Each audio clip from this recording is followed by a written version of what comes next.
ये पूरी कहानी एक छोटी बच्ची पर आधारित है। यह एक सत्य घटना है। ये उन दिनों की बात है जब भारत में सन 2019 में पुलवामा हमला हुआ था। उन दिनों हर तरफ बस एक ही चर्चा थी, पुलवामा हमला। हर किसी की जुबान पर बस इसी की बातें थी।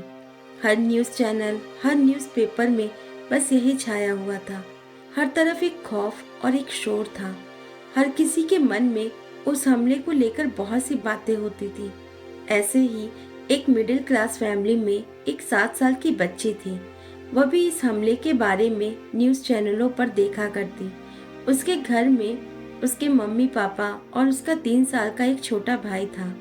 उसके मम्मी पापा हमेशा न्यूज़ चैनलों पर इस हमले के बारे में देखा करते और आपस में बातें किया करते। वह बच्ची अपने मम्मी पापा की बातें सुना करती थी और न्यूज़ भी देखा करती। उसके अंदर बहुत सी बातें चल रही होती हैं उस हमले को लेकर।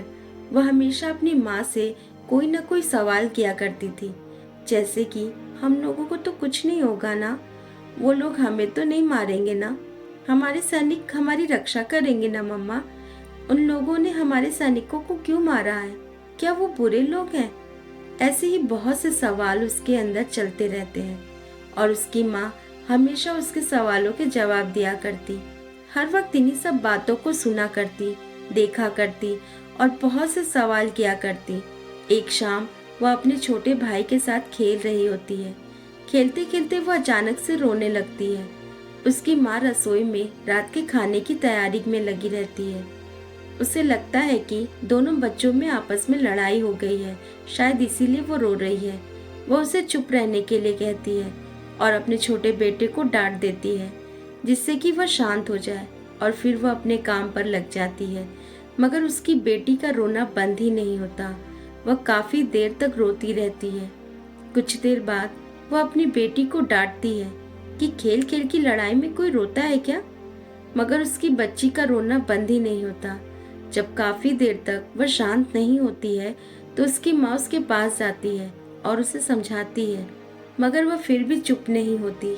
फिर उसकी माँ उससे पूछती है कि भाई ने मारा है क्या। वह बच्ची कहती है नहीं। तो गिर गई हो या कहीं चोट लग गई है। वह बच्ची फिर कहती है नहीं। फिर उसकी माँ उससे कहती है तो फिर क्यों रो रही हो, क्या हुआ है। तभी वह बच्ची अपनी माँ से कहती है मम्मा मुझे बहुत डर लग रहा है। उसकी माँ उससे पूछती है क्यों डर लग रहा है, क्या हुआ है। वह बच्ची सिर्फ रोती रहती है और बस यही कहती है मुझे बहुत डर लग रहा है।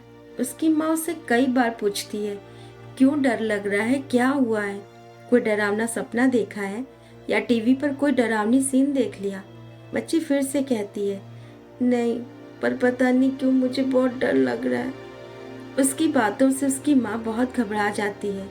फिर उसकी माँ उससे पूछती है स्कूल में किसी ने मारा है, किसी ने डराया है या फिर किसी ने कुछ किया है।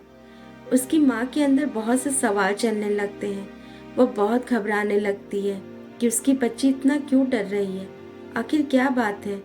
वह उससे पूछने की बहुत कोशिश करती है, मगर वह बच्ची इतनी डरी हुई होती है कि वह कुछ कहती ही नहीं है, केवल रोती रहती है। उसकी माँ उससे पूछ पूछ कर थक जाती है, पर वह बच्ची उसे कुछ भी बताने से बहुत डरती है। वह सिर्फ रोती रहती है। फिर उसकी माँ उसे बहुत प्यार से समझाती है, जिससे कि उसकी बच्ची उससे कुछ बता सके। बहुत समझाने के बाद वो बच्ची बस यही कहती है आप डांटेंगी, मैं बताऊंगी तो आप बहुत गुस्सा करेंगी। यह सुनते ही उसकी माँ को बहुत डर लगने लगता है। उसके अंदर अजीब अजीब से ख्याल आने लगते हैं। उसे समझ ही नहीं आता कि वह उससे कैसे समझाए। वो उससे कहती है नहीं, मैं नहीं डांटूंगी, तुम मुझे बताओ, मैं कुछ नहीं कहूँगी। बहुत समझाने के बाद भी जब वह बच्ची फिर भी कुछ नहीं कहती तो उसकी माँ को बहुत गुस्सा आने लगता है और वह उस पर गुस्सा करने लगती है, उसे डांटती है। उसकी डांट से वह बच्ची और भी ज्यादा रोने लगती है। तभी कुछ देर बाद वहाँ उसके पापा आते हैं। वह पूछते हैं कि ये क्यों रो रही है। तो उसकी पत्नी उससे बताती है कि पता नहीं कब से रोए जा रही है, कुछ भी बता नहीं रही है, बस यही कह रही है कि मुझे बहुत डर लग रहा है। अब आप ही पूछिए इससे, शायद आपको कुछ बता दे। उस बच्ची के पापा उसे अपने पास बुलाकर उससे पूछते हैं, मगर वो अपने पापा को भी कुछ नहीं बताती। काफी देर तक पूछने के बाद उसके पापा को भी उस पर गुस्सा आने लगता है और वह भी उसे डांटने लगते हैं। वह बच्ची रोते हुए अपनी माँ से चिपक जाती है। उसकी माँ उसे फिर समझाती है कि जो भी बात है तुम मुझे बताओ, मैं तुम्हारे डर को भगा दूंगी। वह बहुत ही प्यार से उसे समझाती है। तब वह बच्ची अपनी माँ से कहती है, मम्मा ये बहुत गंदा बात है, आप सुनेंगी तो डांटेंगी, आपको मुझ पर गुस्सा आएगा। उसकी माँ उसकी ऐसी बातों से हैरान रह जाती है। उसकी घबराहट और ज्यादा बढ़ने लगती है कि ऐसी क्या बात है जो ये बताने से इतना डर रही है। ऐसी क्या गंदी बात है। वो अपनी बेटी को अपनी गोद में बैठाकर उसे समझाती है कि कोई भी बात है, अच्छा बुरा गंदा, या किसी ने तुम्हें डराया है, या किसी ने मारा है, या फिर किसी ने कुछ किया है, तुम मुझे बताओ। मम्मा लोगों के पास जादू होता है, वो सब ठीक कर देती हैं। आपकी मम्मा भी सब ठीक कर देंगी। वह बच्ची अपनी माँ से कहती है, मैं आपको बताऊंगी, मगर आप पापा को नहीं बताएंगी। आप प्रॉमिस कीजिए, तभी मैं आपको बताऊंगी। बच्ची के ऐसे कहने पर माँ की बेचैनी और ज्यादा बढ़ने लगती है। वह अपनी बच्ची से प्रॉमिस करती है। तब कहीं जाकर वह बच्ची अपनी माँ को बताती है। वह बच्ची अपनी माँ से कहती है, मम्मा कल रात मैंने एक सपना देखा था कि बॉर्डर के उस पार से कुछ लोग आए और पापा को मारकर अपने साथ ले गए। उन लोगों ने पापा को मार दिया। क्या वो लोग सच में हम सबको मार देंगे? अगर वो लोग यहाँ हमारे इंडिया में आ गए तो वो हमें भी मार देंगे ना? पहले तो उसकी माँ अपनी बच्ची की पूरी बात सुनती है। वह अपनी बच्ची की बात सुनकर बिल्कुल शॉक्ड रह जाती है। वह तो कुछ और ही सोच रही थी, मगर यहाँ तो कुछ और ही बात थी। उसकी माँ को उसकी बातों पर हंसी आ जाती है। वो कहती है, मैं तो बिल्कुल घबरा गई थी, तुमने तो मुझे डरा ही दिया। मेरे दिमाग में न जाने क्या क्या चलने लगा था। फिर वो अपनी बच्ची को समझाती है, क्योंकि उसके अंदर के डर को निकालना जरूरी था। वह कहती है, बेटा ऐसा कुछ नहीं होगा, कोई आपके पापा को कहीं नहीं ले जाएगा, और ना ही हम सबको, और किसी को कुछ भी नहीं होगा। जानती हो, हमारे बॉर्डर पर इतने सैनिक हैं कि वो उन्हें यहाँ तक पहुँचने ही नहीं देंगे। हमारे सैनिक हमारी रक्षा के लिए तो बॉर्डर पर रहते हैं। उनके रहते हमें कुछ भी नहीं हो सकता। वो हमें कुछ होने ही नहीं देंगे। वो हमेशा हमारी रक्षा करते हैं। वो हमारे अपनी इस भारत माता की रक्षा के लिए हमेशा तैयार रहते हैं। वो हम सबको हर आतंकियों से बचाते हैं। उनके रहते कोई भी हमें छू भी नहीं सकता। तुम चिंता मत करो, और अगर तुम्हें या तुम्हारे छोटे भाई को किसी ने भी कोई नुकसान पहुंचाने की कोशिश भी की ना, तो मम्मा पापा उसे मार मार कर भगा देंगे, समझी ना?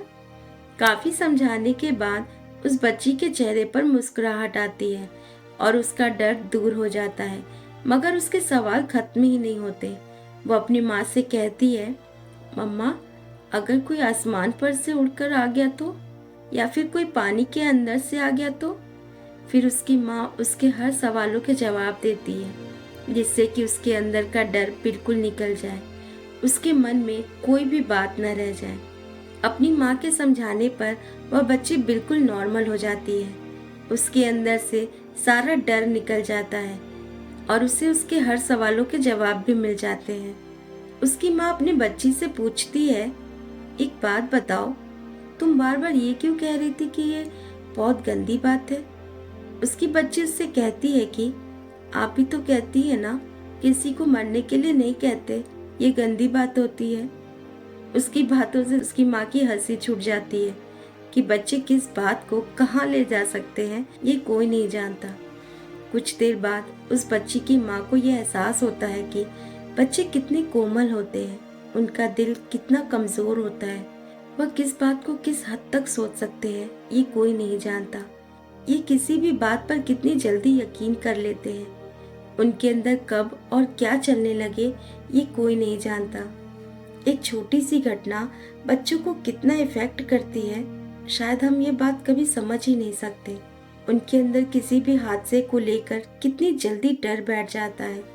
बच्चे हम पर कितने डिपेंड होते हैं। उस दिन के बाद से उसकी माँ को ये बात समझ आई कि हमें किसी भी चीज के बारे में बच्चों के सामने ज्यादा चर्चा नहीं करनी चाहिए। ऐसी किसी भी परिस्थिति में हमें बहुत सतर्क रहना चाहिए। हमें उन्हें इन सब चीजों में ज्यादा इन्वॉल्व नहीं करना चाहिए। हमें उन्हें कोई भी बात उस हद तक ही बतानी चाहिए जितनी कि बच्चों के मन में कोई डर न पैदा हो, उन्हें कोई चोट न पहुंचे। हमें उनके सवालों के जवाब इस कदर देने चाहिए जिससे कि उन्हें वो बात समझ भी आ जाए और उन पर उस बात का कोई गलत प्रभाव भी ना पड़े, क्योंकि बच्चों का मन बहुत कोमल होता है। बच्चे दिल के बहुत कमज़ोर होते हैं। वह किसी भी बात को बहुत जल्दी सच मान लेते हैं।